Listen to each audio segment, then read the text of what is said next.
13ই September থেকে একদিকে শুরু হতে চলেছে ইন্ডিয়ান সুপার লিগ।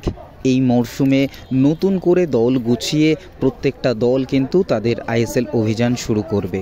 অন্যদিকে দাঁড়িয়ে আনোয়ার প্রসঙ্গে আজ হয়তো একটা সিদ্ধান্ত পিএসসির তরফ থেকে আসতে পারে।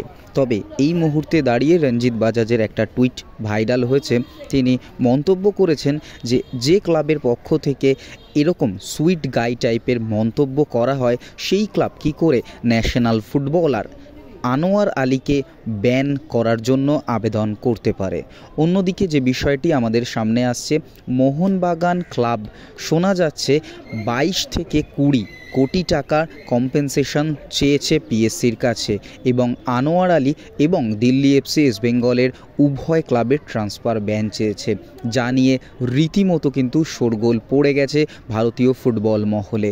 তবে একদিক থেকে দেখার বিষয়, যে বক্তব্যটা গতকাল থেকে ভেসে আসছিল যে ইস্টবেঙ্গল এবং দিল্লি এফসি একটা সময় চেয়েছিল, তো সেটা নিয়ে কি বক্তব্য পেশ করে পিএসসি। তবে যেটা খবর যে পিএসসি নাকি তাদের সময় দেয়নি, এবং তার পরবর্তীতে গতকালই আনোয়ার আলী প্রসঙ্গে রঞ্জিত বাজাজের তরফ থেকে আরও একটি বক্তব্য এসছিল, যেটাতে পরিষ্কার তিনি বলেছেন অবশ্যই ইস্টবেঙ্গল এবং দিল্লি আনোয়ার প্রসঙ্গে পিএসসিতে উপস্থিত থাকবে, এবং আজকের মিটিং শেষে কি সিদ্ধান্ত আসে আনোয়ার আলীকে নিয়ে সেটা কিন্তু এখন দেখার বিষয়।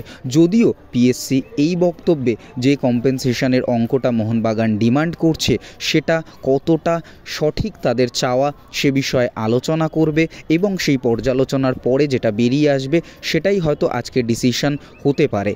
এবং অন্যদিকে দাঁড়িয়ে আনোয়ার ট্রান্সফার কিভাবে সম্ভব হয় সে বিষয়েও কিন্তু সিদ্ধান্ত নেবে পিএসসি। আগামী ভিডিওতে আমরা ডিসকাস করব। যতক্ষণ না আপডেট আসে পিএসসির তরফ থেকে অফিসিয়াল, ততক্ষণ কিন্তু আমাদের এই বিষয়টা নিয়ে অপেক্ষা করতেই হবে।